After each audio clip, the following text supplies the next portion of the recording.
예, 지금 이제 여기 보면 그 5절 마지막에 뭐 호라비 이런 표현이 나오는데, 저도 이 성경에 무슨 또 호라비는, 그래서 제가 이제 여러 군데 그 해석들을 참조해 보니까 이 호라비로 번역한 거는 좋은 번역은 아니다, 뭐 이런 이제 이런 이야기들이 많은 것 같습니다. 그냥 여기 이제 강조했는 거는 이제 하나님께, 이 만군의 여호와께 너희가 버림받은 건 아니다, 뭐 이런 내용을 지금 강조하고 있는 말씀입니다. 오늘 이제 저희들이 이제 오후 예배는 저희들이 이제 매일 새벽마다 저희들이 매일 성경으로 말씀을 나누고 있고, 그리고 이제 저희들이 주일인 경우는 이제 주일 우리가 새벽에 나누는, 이제 오늘 우리가 다루어야 되는 주일 새벽의 말씀을 이제 오후 예배로 저희들이 하고 있는데, 제가 이렇게 말씀을 드리는 거는 이제 요번 주가 지나고 나면 이제 새벽기도 본문이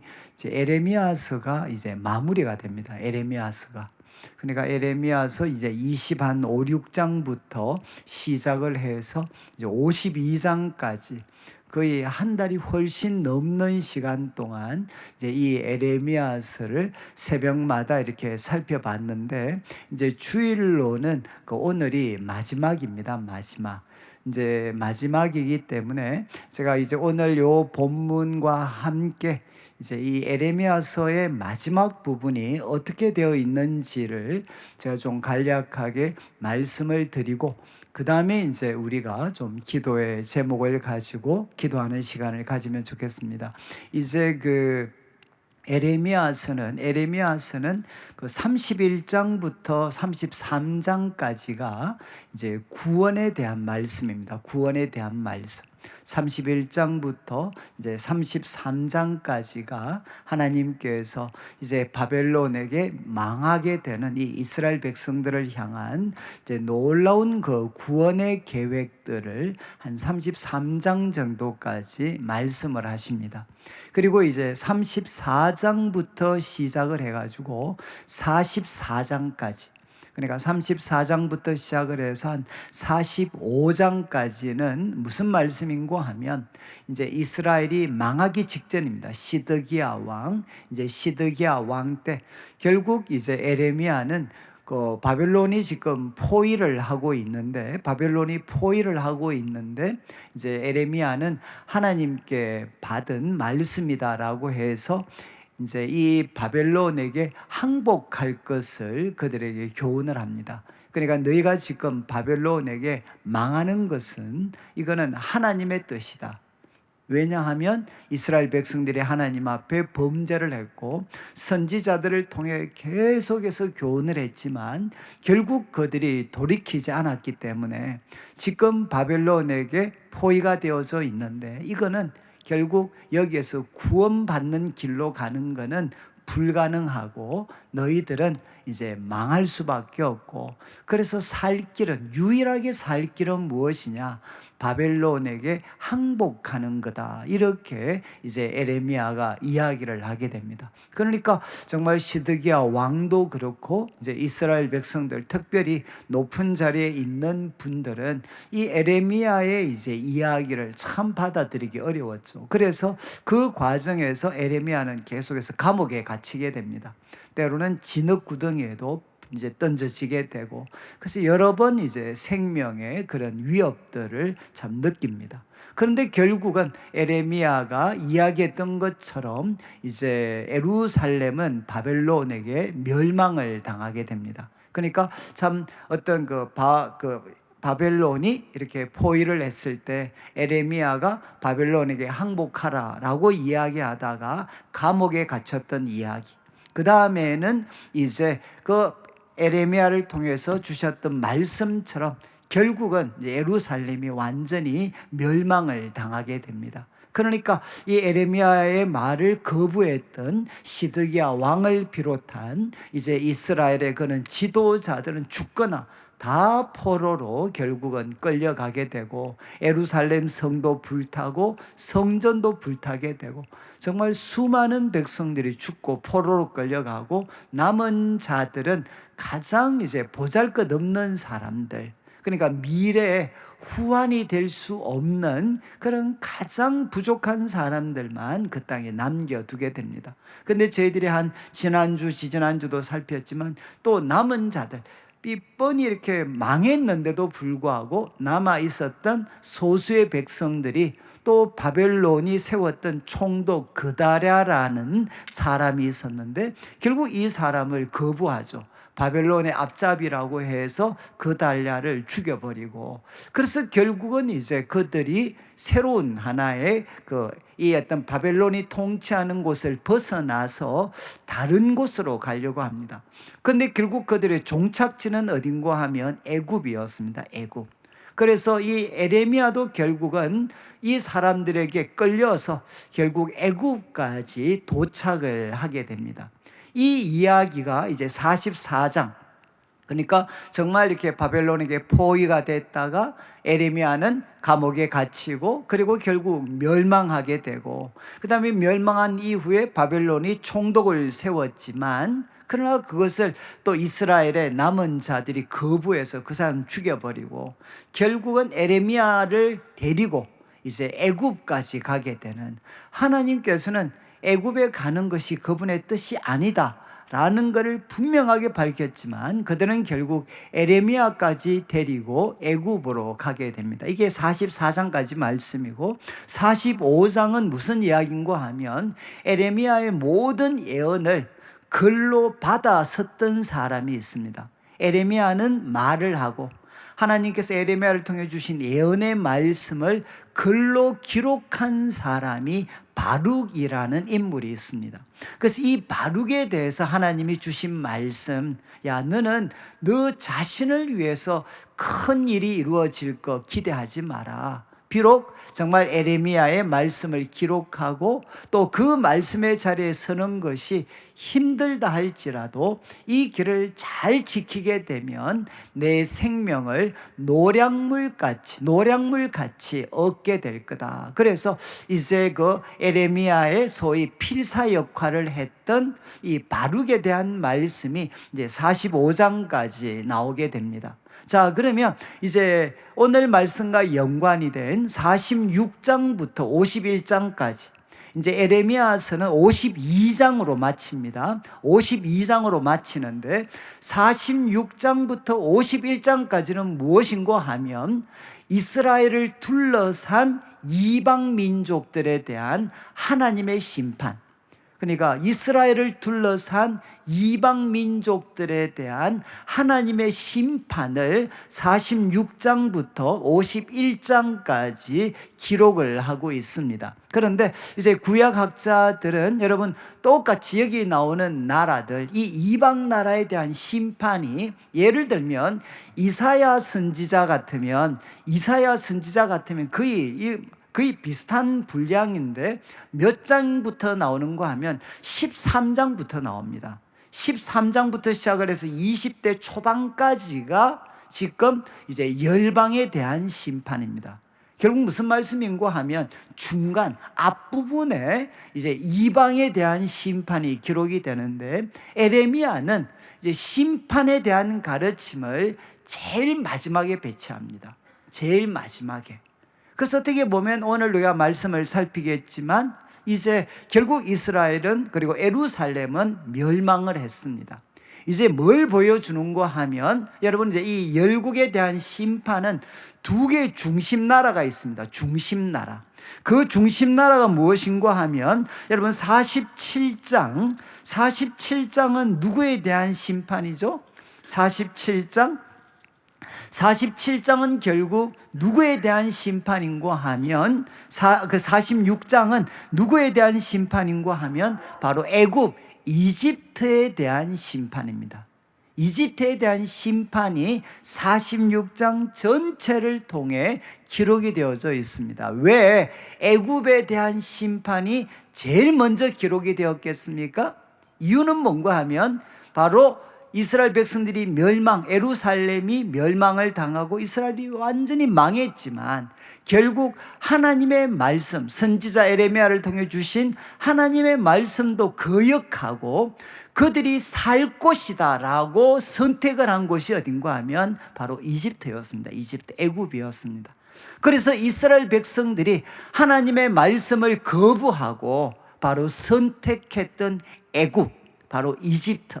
그 이집트가 그들에게 안전한 생명을 보장하는 게 아니라 결국 이 이집트도 앞으로 어떻게 될 것이냐, 느부갓네살의 공격 앞에 무기력하게 굴복해 버리는, 그래서 그곳을 향해 피해갔던 사람들에게 구원이 아니라 이집트가 멸망을 당할 때 또 같이 멸망당하는 비극이 그들에게 일어날 것에 대해서 이제 46장에서 말씀을 하시게 됩니다. 그러니까 첫 번째 나라는 이제 애굽입니다. 애굽, 이집트. 그리고 이제 47장부터는 어딘가 하면 모압입니다. 모압. 그러니까 이스라엘 백성들과 바로 조카, 아브라함의 조카 롯의 후손들이죠. 그런데 이 모압에 대한 그 어떤 또 심판이 이제 46장에 이렇게 이 어떤 그러니까 46장이 지금 그 애굽에 대한 내용들이고, 그리고 47장은 이제 블레셋에 대한 그런 심판입니다. 그리고 48장은 말씀드린 것처럼 모압에 대한 긴 심판. 근데 여러분들이 여기에 잘 읽어보시면 결국 이 모압이라든가 이런 나라들에 대해서 하나님의 심판을 명하실 때 제일 큰 요인으로 꼽히는 게 무엇인가 하면 교만입니다. 교만. 여러분, 지금 결국 이 모압이 하나님 앞에 교만했기 때문에 결국 하나님의 심판의 대상이 되는 내용들이 이제 48장에 기록이 되어 있고, 그리고 이제 49장은 바로 모압 위에 있는 암몬, 모압 밑에 있는 암몬, 그리고 또 그 옆에 있는 나라 에돔, 그리고 또 그 주변에 있는 다메섹이라든가 이런 나라들에 대해서, 군소 나라들에 대한 심판의 이야기가 이제 49장까지 나오게 됩니다. 자, 그럼 이제 마지막 피날레죠. 피날레. 여러분, 열방에 대한, 열국에 대한 하나님의 심판의 피날레는 뭔가 하면 50장과 51장, 거의 한 100절 가까운 내용은 한마디로 바벨론에 대한 심판입니다. 바벨론에 대한 심판. 결국 이스라엘을 망하게 했던, 그리고 세계 최고의 강국으로 절대로 무너지지 않을 거라고 생각했던 이 바벨론, 이 바벨론을 하나님께서 심판하시겠다, 철저하게 심판하시겠다라는 내용이 이제 50장과 그리고 51장에 이제 기록이 됩니다. 그런데 이 바벨론에 대한 심판에 대한 내용에서 계속 반복되는 형식이 뭔가 하면, 하나님은 바벨론을 심판하시고 그 심판은 누구도 막을 수가 없습니다. 그런데 또 그 다음 장면이 무엇으로 바뀌느냐? 여러분, 바벨론의 심판은 결국 무엇이 되겠습니까? 그 바벨론의 포로가 되어 있고 노예가 되어 있던 이스라엘 백성들, 그들의 노예가 되고 포로가 되어져 있었던 이스라엘 백성들에게 바벨론의 멸망은 무엇이 되느냐? 그들의 구원이 되게 됩니다. 그래서 50장과 51장에는 두 가지 목소리가 계속해서 나옵니다. 이 바벨론을 향한 하나님의 심판, 그 심판의 계획은 누구도 막을 수가 없다. 그리고 좀 있으면 살피겠지만 하나님이 바벨론을 향해 이야기합니다. 내가 너의 원수다 라고 이야기를 합니다. 내가 너의 원수고 적이다. 그래서 하나님의 이 심판, 바벨론을 향한 심판은 누구도 막을 수가 없습니다. 이게 한쪽 목소리입니다. 그렇지만 또 한쪽의 목소리는 무엇이냐? 이제 기뻐하고 탄성을 지르는 노래들이 나와요. 그게 뭔가 하면 바벨론의 멸망 때문에 이제는 그 밑에서 포로가 되어 있고 노예가 되어져 있었던 이스라엘 백성들, 그들에게는 놀라운 구원이 주어지게 됩니다. 이 이야기가 50장과 51장에 계속해서 반복적으로 나타나게 됩니다. 그래서 우리가 읽었던 51장 여기 잠깐 한번 보시면, 이제 51장 1절을 여러분 한번 보시죠. 이런 틀 가운데서 여호와께서 이같이 말씀하시는데, 내가 멸망시키는 자의 심령을 부추겨서, 결국 이 사람은 누군가 하면 메디아와 페르시아입니다. 그리고 성경에 보면 고레스 왕이라고 이름 붙여진 그 메디아와 페르시아의 군대가 결국 이 바벨론을 멸망에 빠뜨리게 됩니다. 그런데 하나님은 이것을 이렇게 표현하죠. 내가 멸망시키는 자의 영을 부추겨가지고, 멸망시키는 자의 영을 부추겨가지고 바벨론을 칠 것이다. 그리고 나를 대적하는 자 중에 있는 자를 칠 것이다. 결국 바벨론에 대한 다른 표현이죠. 하나님을 대적하고 하나님의 백성을 대적했던 자들 중에 있는 자들 하나님께서 치실 거다. 그리고 2절 말씀을 보시면 내가 타국인을 바벨론에 보내어 키질하여서 그의 땅을 텅 비게 하고 재난의 날에 그를 애워사게 할 거다. 2절 말씀은 무엇입니까? 하나님께서 사람들을 보내셔서 여러분 바벨론을 결국은 포위하고 그 나라가 텅 비게 만들겠다는 것입니다. 그러면서 3절과 4절에는 활 당기는 자를 향하며 갑옷을 입고 일어선 자를 향하여 쏘는 자는 그의 활을 당길 것이라. 그리고 그의 장정들을 불쌍히 여기지 말고 그 군대를 전멸시켜라. 여러분, 이게 이제 선지서는 이 원문이 조금 정확하지 않는 부분이 있습니다. 그러니까 이 해석이 조금 이렇게 표현이 좀 이렇게 어려울 때가 있습니다. 그런데 3절 말씀의 핵심은 무엇이겠습니까? 하나님께서 바로 바벨론의 장정들과 그의 군대를 불쌍히 여기지 않고 전멸시키겠다는 겁니다. 그러니까 바벨론의 군대 그리고 장정들을 불쌍히 여기지 않고 전멸시켜서 4절 말씀에 무리가 갈대아 사람의 땅에서 죽임을 당하여 엎드러질 것이고 관통상을 당한 자가 거리에 있을 거다. 그러니까 하나님께서 보내신 소위 메대 그리고 페르시아의 그런 군사들이 그들을 포위해가지고 그 장정들 군대를 전멸시키게 되고 거리에는 쓰러진 자들로 넘쳐나게 될 거다. 이렇게 하나님께서 말씀하셨습니다. 그런데 여기 참 재밌는 것은 이 일들을 설명하실 때 내가 바로 멸망시키는 자의 심령을 부추기겠다 이렇게 말씀하셨죠. 멸망시키는 자의 마음을 자꾸 부추겨서 누구를 공격하도록 그리고 누구를 전멸시키도록 자꾸 부추기느냐? 바벨론을 향해 공격하고 그들을 전멸시키도록 하나님이 사람들의 마음을 자꾸 부추기겠다는 겁니다. 그리고 그들을 포위하도록 만들고 그 군대와 장정들을 전멸시키는 일들이 일어나게 될 거다. 자, 그 다음에 이제 5절부터는 다른 목소리가 하나 등장을 합니다. 바벨론에게는 심판이지만 이 심판의 사건이 뜻하는 게 무엇이냐? 5절 이스라엘과 유다가 이스라엘의 거룩하신 일을 거역함으로 죄가가 땅에 가득했다. 여러분, 이거는 이스라엘의 지난 역사들이죠.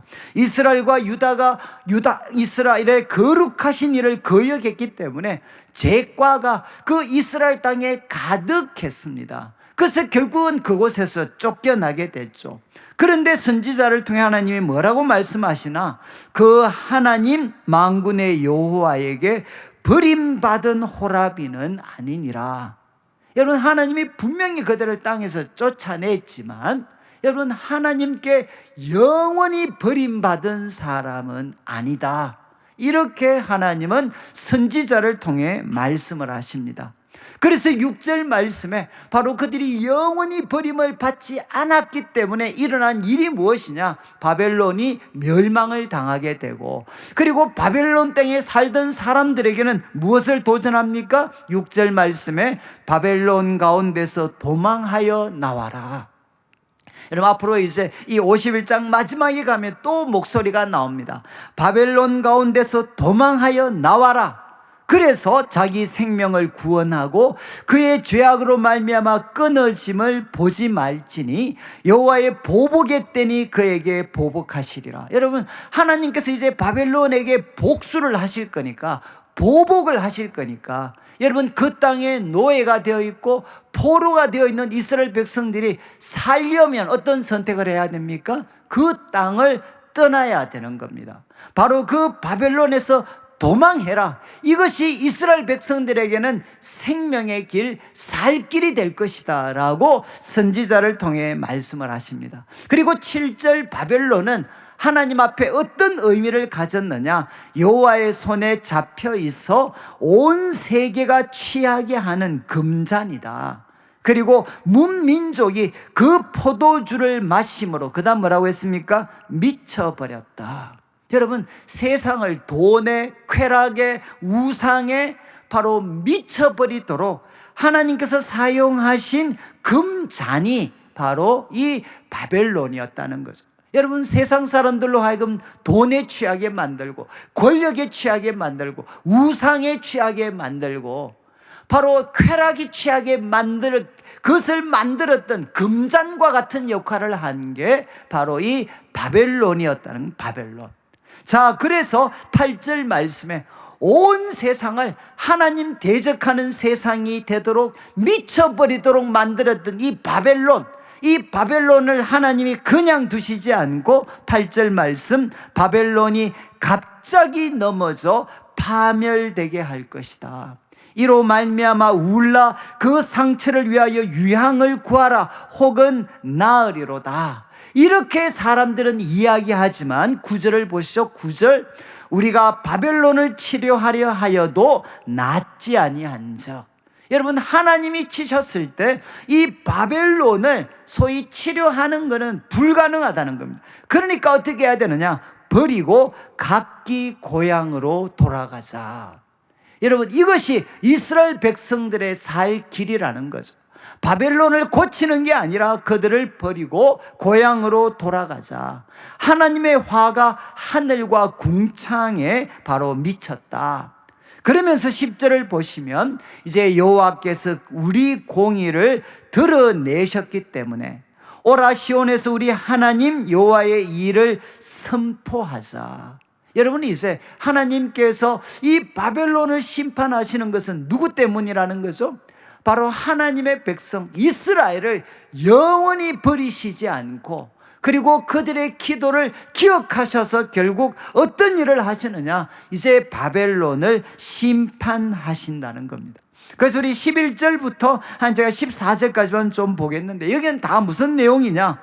여러분, 화살을 갈고 둥근 방패를 준비해라. 여호와께서 메대 왕들의 마음을 부추겨서 바벨론을 멸하기로 작정했다. 하나님께서 복수하시는 거다. 12절에 바벨론 성벽을 향하여 깃발을 세우고 지키고 파수꾼 세우고 복병 매복시켜서 방비해라. 이는 여호와께서 바벨론 주민에 대하여 말씀하신 대로 계획하시고 행하심이라. 여러분, 하나님께서 바벨론을 멸망시킬 페르시아와 그리고 메디아 사람들을 철저하게 준비시키는 겁니다. 그리고 13절, 이제 많은 물가에 살면서 재물이 많은 자여. 이거는 바벨론은 누구도 무너뜨릴 수 없다고 생각했어요. 왜냐하면 바벨론 주위를 강이 두르고 있었습니다.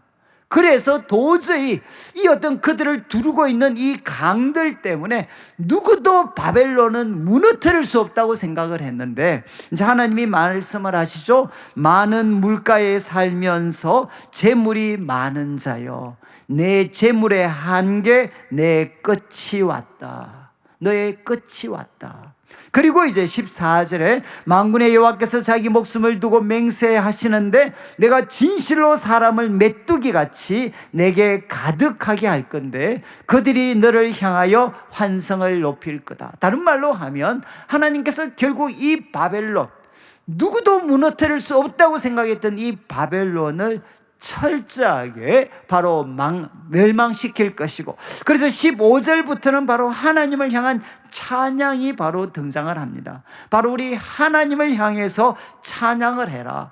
그리고 또 19절 마지막에 가면 여러분, 우리 하나님은 바벨론과 세상이 섬기는 우상과는 다른 것이다, 이렇게 하나님께서 선지자를 통해 말씀을 하십니다. 제가 이제 마무리를 좀 하려고 하는데, 여러분, 이렇게 해서 이제 에레미야서는 어떻게 끝나는가? 에레미야서는 어떻게 끝나는가 하면은, 이제 여러분들이 에레미야 51장, 이제 51장에 어디를 좀 뒷부분을 좀 가시면 좋겠는데, 이제 제가 그냥 이 구절만 읽겠습니다. 에레미야 51장 59절부터 한번 보시죠.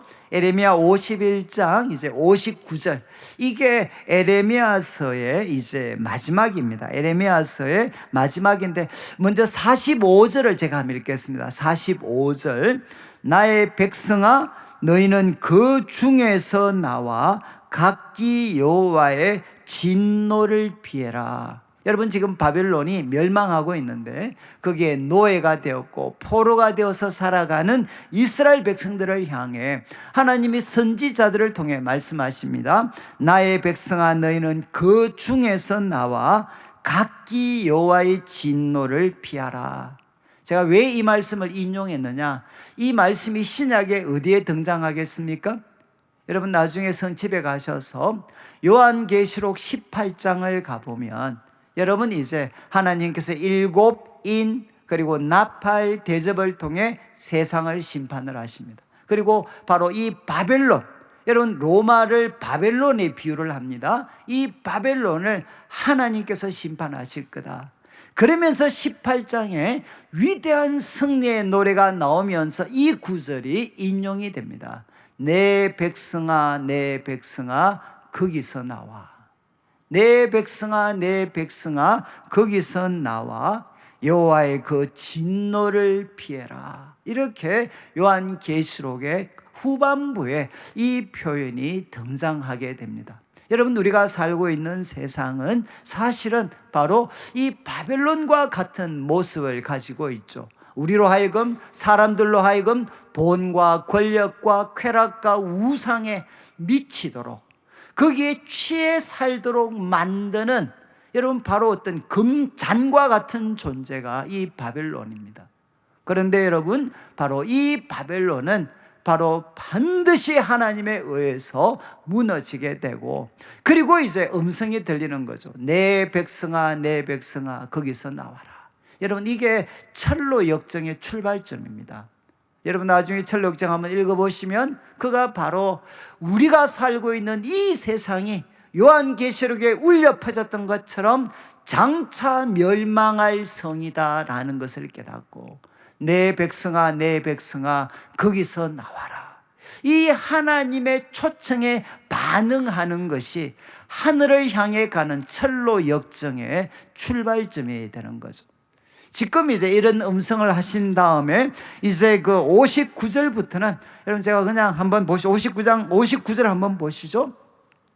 유다의 시드기야 왕 제4년에 이제 네리야의 아들 스라야가 그 왕과 함께 바벨론에 갈 때 선지자 에레미야가 그에게 말씀을 명령합니다. 그리고 스라야는 병창감이었습니다. 여러분, 지금 이제 이 시드기야 왕 제4년, 여러분, 이스라엘 예루살렘이 멸망하기 7년 전입니다. 예루살렘이 멸망하기 7년 전에 이제 하나님께서는 에레미야 선지자에게 지금 바벨론의 멸망에 대한 말씀을 주셨고, 이제 스라야라는 사람이 어디를 가느냐? 바벨론을 향해 가고 있습니다. 그런데 그 사람에게 이제 에레미야가 60절을 보면 책을 주는 거죠. 책. 그 책에 무엇이 담겼느냐? 이 바벨론에 대한 모든 예언, 지금 우리가 살폈던 50장과 51장 바벨론에 대한 모든 예언을 담은 책을 그에게 주게 됩니다. 그리고 그 책을 주면서 61절 스라야에게 말을 합니다. 너 바벨론에 도착하거든 삼가, 지금 에레미야가 책으로 기록한 이 바벨론의 심판, 바벨론의 멸망에 대한 이 모든 말씀을 읽고, 이제 네가 소리내어서 읽고 62절 말하기를 여호와여 주께서 이곳에 대하여 말씀하시기를, 이곳은 바벨론입니다. 이곳에 대하여 말씀하시기를 이 땅을 멸하여 사람이나 짐승이 거기에 살지 못하게 하고 영원한 폐허가 되리라 하셨나이다 하라. 여러분, 지금 세계 최고의 왕국이 되어 있는, 절대로 무너질 것 같지 않았던, 그리고 7년 후가 지나면 이스라엘을 완전히 짓밟을 그 최고의 나라 바벨론에 가서 여러분이 이제 이 글을 읽으라는 거죠. 그 글의 핵심은 결국 무엇이냐? 이 무너질 것 같지 않는 바벨론이 바로 영원한 폐허가 될 것이다. 여호와의 말씀이다. 이것을 읽으라는 거죠. 그 다음 63절, 이 책 읽기를 다 한 후에는 어떻게 해야 되나? 이 책을 돌에 매라는 겁니다. 이 책을 돌로 메어서 이제 유프라데 강, 바로 이제 이 바벨론을 두르고 있는 최고 큰 강이죠. 유프라데 강 속에 이 돌로 이렇게, 책을 돌로 맨 이 책을 유프라데 강 속에 던지라는 겁니다. 그리고 64절, 이제는 선포하라는 거죠. 바벨론이 나의 재난 때문에 이같이 몰락하여, 지금 돌 때문에 물속에 깊이 빠지고 있는 이 책, 이 심판에 대한 책처럼 여러분, 나의 재난 때문에 바벨론이 몰락하여 다시 일어서지 못하리니 그들이 피폐하리라. 이렇게 바벨론에서 선포하라는 겁니다. 그리고 어떻게 끝납니까? 에레미야의 말이 끝나니라. 이게 에레미야서의 끝입니다. 마지막 52장은 다시 한번 예루살렘이 멸망당한 사건을 한 번 더 기록합니다.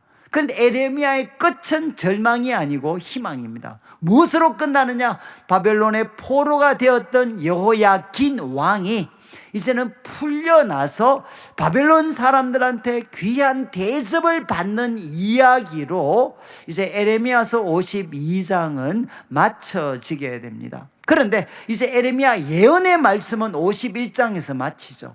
무엇으로 끝납니까? 바벨론에 대한 심판의 말씀을 선언하고, 이제는 그 바벨론을 방문하고 있는 스라야라는 사람한테 이 심판이 담긴 예언의 말씀, 우리 같으면 마치 요한계시록과 같은 이 예언의 말씀을 그에게 책으로 전해주고, 야, 바벨론 가서 그 유프라데 강 앞에서 바로 이 말씀을 사람들이 듣든 안 듣든 선포해라. 이 말씀을 읽어라.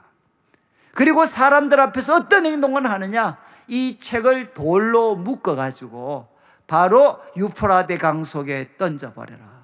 그리고 선포해라.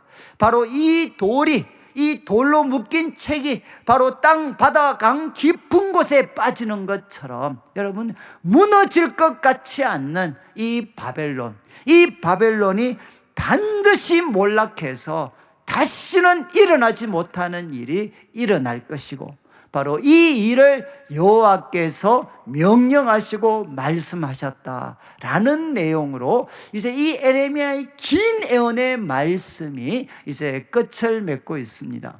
여러분, 제가 이렇게 말씀을 드리는 것은 이제 이 구약 성경은 여러분들이 읽으시면 참 힘은 들지만 그냥 쉽게 생각하면 구약은 그림책입니다. 그림책.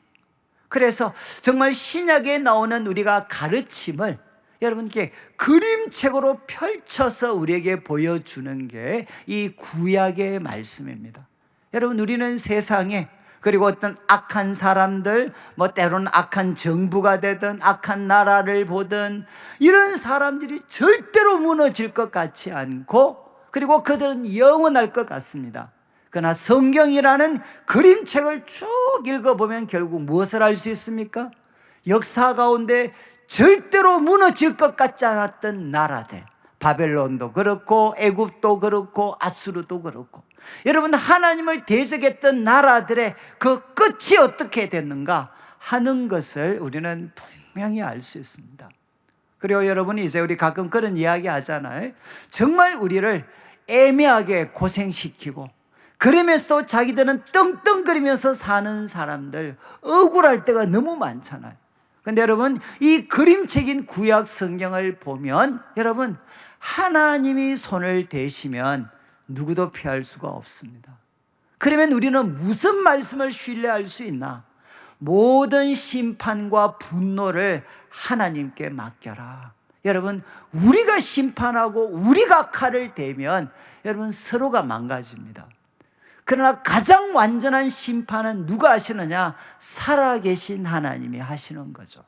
여러분, 그러니까 우리의 모든 분노를 그냥 하나님께 맡기면 여러분, 하나님께서 그분의 방법으로 이 세상을 가장 의롭게 심판을 하십니다. 예언서를 통해 우리에게 주시는 교훈이죠. 그러나 또 한 가지 교훈은 무엇이냐? 하나님은 자기 백성을 절대로 버리지 않습니다. 여러분, 오늘 제목처럼 바로 호라비처럼 그들이 버림받지 않을 거다. 여러분, 하나님의 백성들은 부족함과 연약함으로 가득 차 있지만 하나님은 절대로 그들을 영원히 버리시지 않습니다. 때로는 징계하고 책망하고 아프게 한다 할지라도 그것이 주님의 본심이 아니라 마침내는 어떻게 하느냐? 그들을 회복시키시는 분, 그리고 그들에게 놀라운 구원을 새로운 선물로 주시는 분이 누구시냐? 바로 하나님이십니다.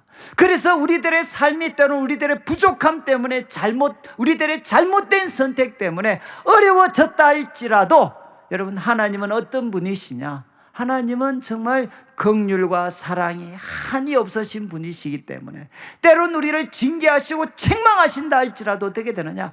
반드시 우리를 싸매시고 치료하시고 회복시키는 분이십니다.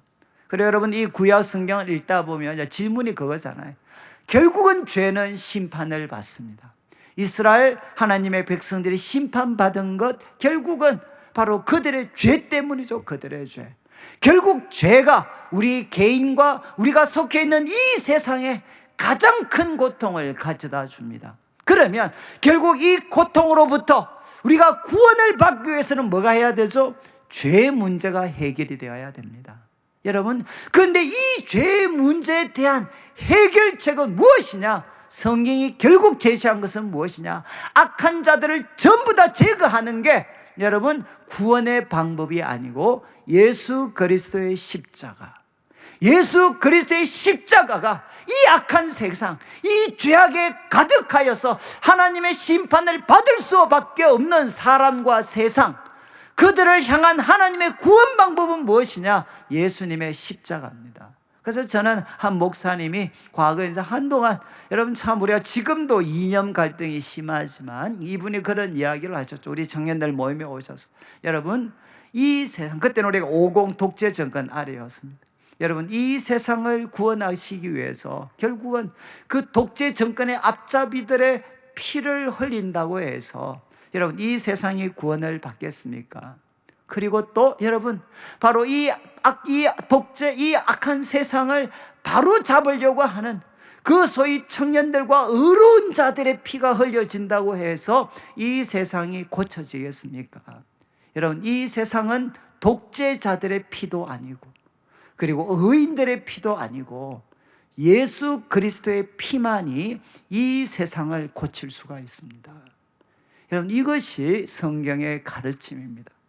여러분, 이 세상, 그래서 우리들과 때로는 우리들을 둘러싼 이 세상의 모순이 크지만 여러분, 이 세상을 구원하도록 하나님이 주신 구원의 방법은 무엇이냐? 예수 그리스도의 피가 흐르는 것입니다. 예수 그리스도의 보혈을 우리가 전적으로 의지할 때 우리들의 삶이 부족함과 연약함, 죄에 빠질 수도 있고, 그리고 교회가 이 어떤 세상의 부족함과 연약함, 죄에 빠질 수 있다 할지라도 예수 그리스도의 보혈은 우리들의 피와 우리들의 죄와 허물을 깨끗하게 씻어줄 수가 있습니다. 이제 말씀을 마무리하면서 여러분, 아무리 악이 득세하는 것 같다 할지라도 여러분, 그것을 하나님께 맡기셔야 돼요. 그리고 하나님의 심판이 가장 완전합니다. 그리고 두 번째, 여러분, 하나님은 자기 백성을 절대로 포기하지 않습니다. 여러분을 절대로 포기하지 않습니다. 하나님은 마침내 여러분들을 거룩하고 온전하고 회복시키시고 새롭게 구원하실 겁니다. 그리고 또 하나, 여러분, 이 세상 그리고 나의 모든 어떤 그 불행과 모든 문제들을 해결할 수 있는 것은 무엇이냐? 내 노력, 나의 어떤 노력이 아니라 예수 그리스도의 보혈이 여러분 이 죄의 문제를 해결할 수가 있습니다.